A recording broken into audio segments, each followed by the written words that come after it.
They're feisty, fun, and forever proud to call Cleveland home. You're watching Cribs in the CLE. Josh and Maria live. What's up, guys? Welcome to Cribs in the CLE. I'm Josh Cribs. And I'm Maria Cribs. I feel like dancing like this. Yeah, you always do the cabbage patch. I was going to say, what was this called? The cabbage patch. Hey, it's Monday. A new week. A new opportunity to make a difference. A change. It is, definitely. Get your grind on. I get myself. Is that how you feel on Mondays, babe? Yes. You're like, okay, new week, time to get my grind on. And I look at it as me getting up to train, to get in the sauna, to try to ride the bike a little bit. Of how the week is going to go, how hard you have it to is work for me out. to If you struggle. don't work out, you will start stiffening up. Yeah, I'm stiffening up about anyway. athletes, they have to kind of keep everything loose, or the arthritis and everything will start kicking in. So yeah, because it's cold up here, and them bones don't work like they used to. I work out to look good. You work out for a life. purpose. I know. Yeah. But how was the weekend? It was pretty good. Okay. What did we do? You helped your friend move. Yes. I just kind of was like, put that Tell there. him, yeah. The TV goes over here. You were being an interior decorator. Well, nah, he basically wanted the company. I told him, I was like, the way my back's set up. But how does it feel watching your friend purchase their first home? Like it felt inspiring. Yeah. It felt like, man, I hang out with some great people. Yeah, it's good to see people being blessed. Yes. But let me tell you, okay, I didn't do anything. You wouldn't ask me how my weekend was. I just was Netflixing and chilling. And yeah, we were to a basketball together. Game out in Akron University and watch Gabby play. So we did it. I mean, we were just relaxing all weekend. Why you ain't say that on mine? We were together. We were together. You made it seem like we had a separate weekend. Like, but you got mad because we were late to the game. But my thing is, Josh, I got really mad. You always have to give me like that extra 30-minute window. I text her, we're leaving at 1:30, game at 2. No. At 1:55, she said, ain't the game at 2:30? Josh, Lord have mercy. Josh, I think you text me not. saying we leaving at 1:30, so I assume you're going to give me an hour so the game don't start till 2:30. Yeah. Why would we leave at 1:30 to be in Akron at 2? Yeah. It's a 30-minute drive. Because I'm going to get there right when the game's starting. Right when they first quarter. quarter, 2 minutes in the first quarter, and they going at it. And I sit down like, oh, yeah, it's getting good. Yeah. So move on. Let's get to these stories. Okay, look, I want to talk about a story about a California college professor that is now being put on leave after giving his student, who was hard of hearing, a hard time. Check this video out. Miss Salazar, I've been talking to you, Miss Salazar. No, I can hear you a little bit. You can hear me a little bit? Why didn't you answer all the times I spoke to you then? You know, thank you. Thank you. Why don't we talk sometimes? Why don't you email me? We'll set up a live Zoom, and we're going to have some real communication at some point in time, okay? Maybe you can have your counselor join us, okay? Do you hear me? Yes. Okay, wonderful. Do that. Professor, she's actually hard of hearing, so her translator goes in a little bit late. She can't respond, like, right away. She's not paying attention. She's not trying. Are you her translator, Abigail? Oh, my goodness. No, I'm not by Translator, but I have a translator next to me. It's slower on her end because she needs to get it translated, and then it goes to her. Okay, so you see what's happening here? Yeah, I see. He was going in, and then once they told him, like, hey, okay, she's hard of hearing. I don't know if you know this, professor, but the student is hard of hearing, so you might want to, chill out a little bit. Oh, well, are you her translator? And no, she's not paying attention. He kind of doubled down on it. Somebody's not having a good day. No, it's not that. It's just the arrogance of it all. Yeah, I mean, yeah. Instead of saying, oh, I'm sorry. I didn't know that. I was unaware of that. I'm sorry, because you didn't see the whole video, but they were saying, oh, and why are you always laughing and smiling? I'm always laughing and smiling. That doesn't mean I'm not taking something serious or not paying attention. That's just, I choose to have a smile on my face. Why does that offend you so? I was upset at his energy behind it. Yeah, it was. How do you feel about that? I agree with you. And that's it? Yeah. Now, what's your story? You picked out some stories today. That FCFL what is that? football. Look who is the quarterback. That's Money Manziel right there. This is a new fan-controlled football league. That's Manziel right there. And Josh Gordon is set to be on his team. Now this is Josh Gordon? Josh Gordon. This is a fan control.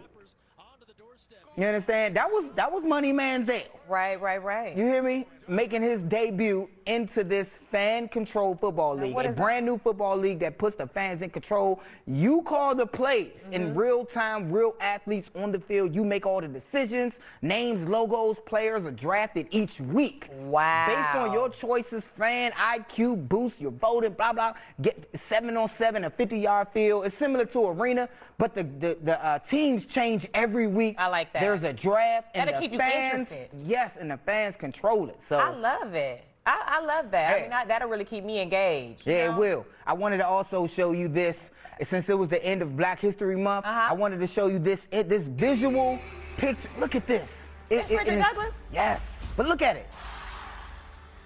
So that's like what's it called? A computer-generated image where they would see, like if they were moving? Yes, they call it. This is called an in-motion visual by MyHeritage. They could take your old video, your old photos. Ida B. Wells right there, journalist. And bring them to life. They take your old photos, restore them, and bring them to life. Wow. That's Ida B. Wells. Before that was Harriet W.E.B. Tubman. Harriet Tubman. Oh my goodness. Okay, well you guys, you know March is the beginning of speaking of this Harriet Tubman right there. Yes. It's the beginning of Women's History Month. So we're going to be honoring and celebrating women all month long. We want you to be involved. We want you to we want you to send in your, like, any woman that is impacted your life. It doesn't have to be someone that's out in the community, somebody that could have touched you. We want you to put your submissions into cribsinthecle.com, and we will honor them on the show. We got a little graphic that we want to play for everybody. Check this out.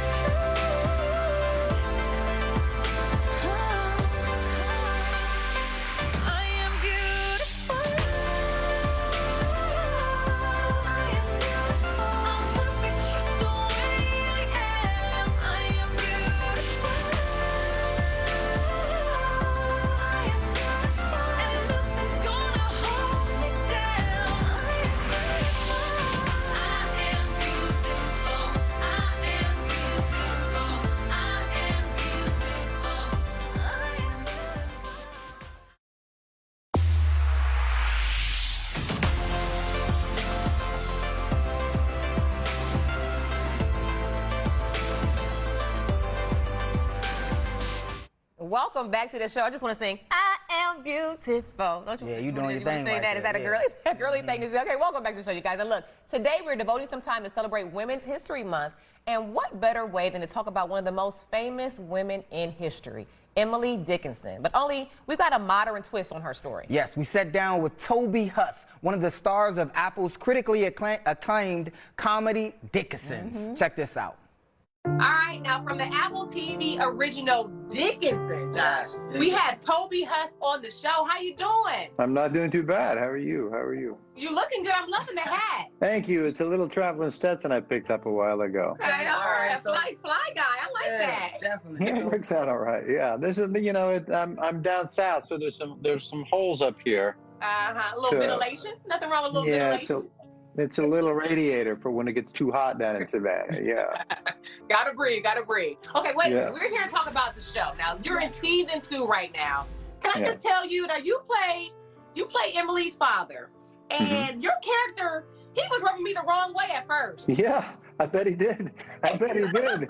Especially for a woman. She's not going to like this guy. He was pretty strict. He was rigidly conforming to what was around him and what was expected of a man that age at that time. That's what you did. You know, and the nice thing about season 2, I think, is that you get to see Edward then sort of break through that and to see his daughter in a new light. So he gets to break out of that. I think there's an interesting contrast between the generation. And, you know, how you are, you know, you play this strict character, and then your eyes are being open to something different. And when you see what's going on with her, it's like, you know, you're trying, but it's not getting there. Can you tell us a little bit of the nuances? What can viewers expect to people who are just tuning in? What can they expect from season 2? Well, you know, it's that struggle. It's awful. I don't know if you're either of your parents, but it can be awful business. It's just awful sometimes. It's like being thrown into the cold end of the pool. You just don't want to go. It's so he sees his daughter that says, "I want to be a poet," and he goes, "Well, that's awful. Can't be a poet. You're gonna get smashed by society. No one's gonna like this. They're gonna think you're an awful." No, I'm not gonna allow that to happen. And then he realizes that if he blocks her, if he stops her from becoming who she's going to become, he's going to destroy her. So he doesn't want to have this revelation, but he does. And he doesn't want to change, but he does. For me, that's fun to watch him go through that. Playing this role is classic, but then you have the bringing it into the new age of thinking. Yeah. Do you find yourself having problems dealing with like regular reality? Do you have to stay in character even when you're not on the show just to keep that I in? tell you, my biggest problem with it so far is that I have had no scenes with Wiz Khalifa. That's awful. I saw that. Yeah. He's great. Isn't he great? Yeah, he is. No, it's fun to inhabit that world. It's great to be able to do it for a few hours a day. You know, it's really fun. You walk differently when you put on clothes like that. You sort of look at the world differently. It's really funny how those clothes change. You know, you put on these physical clothes and it changes your emotional outlook on the world. It's really interesting. I love watching it because it just shows how far we've come. Just even how his interaction with his daughter and how you feel like women shouldn't do certain things or women should get married, and just look at how far we've progressed now. It's like It bridges the gap. You can make some money doing some poetry, and then you can also get married if you don't want to. You know, I love it. Yeah. You can connect because just like you said, you know, we are parents, and if our kids said something about they want to be a poet, you want to do what? And that's what they want to do for life. It's like, no, man, that's not. There's no money in that. Come on. I know. I'm going through that right now with my daughter in art school who graduates this year. I mean, she's graduating in a pandemic with an art school.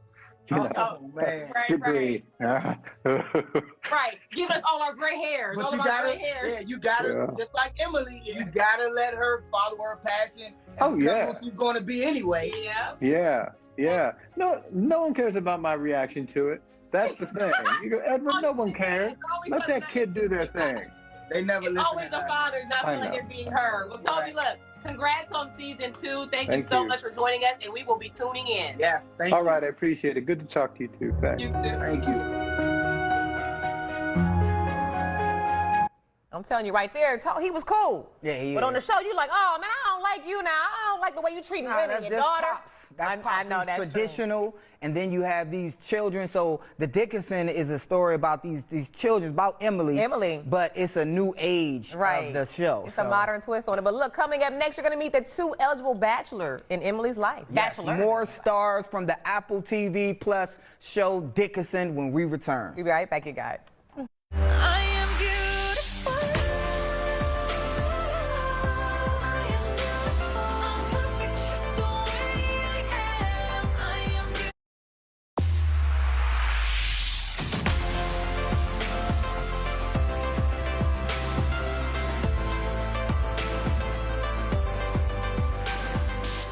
Welcome back to the show. Now, season 2 of Dickinson, it pulls Emily out of the books and into the spotlight. But will she catch the eye of either of these 2 next men? Yes, we sat down and asked Sam and Ship. Check this out. All right, now we got Finn Jones and Pico Alexander on the show. How you doing, guys? Pretty good. Yeah. He's your party. Oh yeah, guys, I love your energy. I love your energy. Keep it up, man. Okay, but look, we're here to talk about the show, okay? You guys, please let our viewers know. Like, Finn, tell me a little bit about your character. All right, so I play Sam Bowles, who's the editor of this highly influential newspaper. This newspaper is like a new technology that has come on the scene and is grabbing everyone's attention and connecting everyone to the matrix that is the news. And so he comes into this world with the intent to publish Emily Dickinson's work, but he may have ulterior motives along the way. Ooh, because Emily's really low key. She don't want all that publicity and all that, you know? Well, when super low key. comes into the character, things heat up quite a bit too. Oh, was that? No I'm not going to spoil it. Okay. I'm just saying. It's obvious. Okay. Now, Pico, you play Henry Ship? That's right. Okay, now how's your character moving in all this? It's a mess. A good That's mess. a good word. A good mess. What do you mean by that? He's a mess. He's a total mess, you know? He comes to Amherst and he's freaking out. He thinks he needs to get married. Oh. You know, he's got to settle down because people are looking at him funny. Like, what you doing? Okay. So What's this guy up to? We gonna call Yeah. Henry Hot Mess. So when you guys Ship the hot mess. That's me. do you find it hard for you guys to take that character off, to shut it down for the day and then hopping back into your own lives?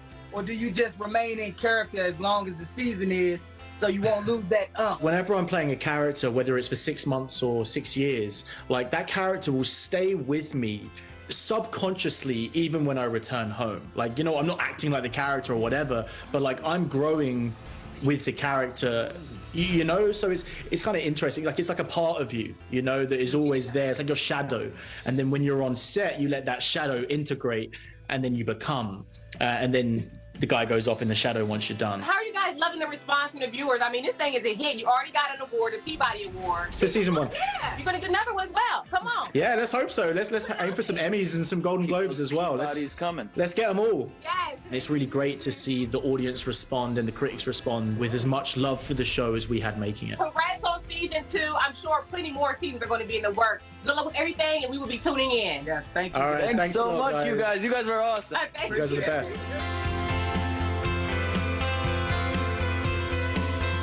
You guys got to go ahead and get Apple TV Plus. I mean, Yeah. they really got some shows on there. Yeah, I be Dickinson. watching that. Yeah, Be even when we watching. watched the trailer, I was like, okay, this look like something we might want to watch. They got Wiz Khalifa on there, you know. I'm like, And I wonder if, you know, you get so lost. That's why I keep asking these actresses and actors these questions. If they get so lost in their craft, do they stay in that character on a regular? I think Pico was still in character. We was asking him questions. He was like, hot man. He was like really focused. You know what I'm saying? But shout out to Finn and Pico. They was really cool. They was really cool. All right, now look, we got more cribs in the CLE. When we get back, don't go anywhere.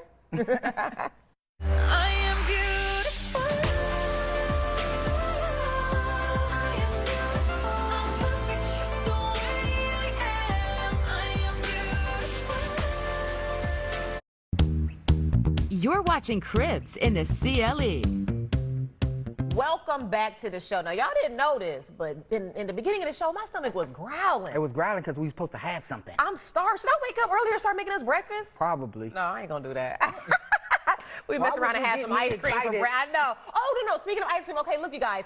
Grater's Ice Cream. They are unlocking a mystery flavor, and they've been keeping it a secret until today. Guess what flavor it is, baby? Oh, it says it. Oh, I know it says it right there. pointing at it. They had their caramel macchiato flavor. It has toffee bits in it, some chips, but then, of course, it got the caffeine in it that we love. Now, that's what I get when I go to Starbucks. See, I love caramel. I love it. And you love coffee. And I was expecting it here today. And we were supposed to have some. Yeah, we were Graters. Now, y'all And send us a I sub ice think cream. someone took it. We're gonna have to go on a hunt. We're You gonna have know to go on a what? hunt. Call the security. We're gonna have to go. We're gonna have to go on a hunt. Yeah. That's how you know it's serious when you do it with the two fingers. But hold on, Josh. This don't like, mean nothing. Come here. Come here. But look, you know, people really like coffee flavored ice cream. So the fact that it has the caramel and the toffee bits in it, like I think we might be on to something. Y'all better you get the make Graters me- and try that out. Make me hungry. Yeah, but look, so hold on. I made. Don't show the video yet. I made that meal last night. Did Yes, you like it? Yes, I did. Everybody in the family. Okay, so I was on TikTok scrolling, and this video had went viral a while ago, and everybody's been talking about it. I talked to Jamie Sullivan about it, Sonia about it. Okay. And so last night I decided to go and try to, you know, see what I could do. I will say I jazzed it up too. But sometimes as a parent, you run out of ideas of what to prepare your family. So I thought about a TikTok video. I had the ingredients, and I was like, you know what? I'm gonna test this thing out, and it was so good. I wanted to share the recipe with you guys so you can make it at home. Look at this. So I heard this pasta was so popular in Finland that they actually ran out of feta cheese. I had to try it for myself, Oh, and let me better tell than you, it's that. worth all the hype. Start with cherry tomatoes and garlic in an oven dish. Add some olive oil, season with oregano and salt and pepper. Now for the magic. Add a block of feta in the middle, season and pop in the oven for about 30 minutes. I love roasting garlic for that beautiful flavor and creaminess. Mix all together for that incredible sauce. Now just add your pasta and fresh basil. It's creamy, sweet and salty in every bite. When I tell y'all it was the easiest thing to make, I did add a little bit more salt and pepper and seasoned salt and things like that, onion powder and garlic. I added some chicken also to it. It was delicious. And there's still some left, and I'm eating as soon as we get home. Oh, you are? I'm warming it up. Okay. Yep. Well, I think I ate it all last night. No, you didn't. Ah! I'm about to say, you better stop. Hold on, how long we got? I was about to 15. Okay, put the graphic up of Billie Holiday. I want to tell you guys, I watched a movie this weekend. It's about Billie Holiday. Speaking of Women's History Month, I think it's something that everybody can watch. All right. It's on Hulu. Maybe we'll talk about it a little bit more tomorrow, but we love y'all for watching. And tomorrow, we know where you're going to be. Right here with us, watching Cribs in the CLE. Have a good day, you guys. And then the I tried to get it out there for You're watching Cribs in the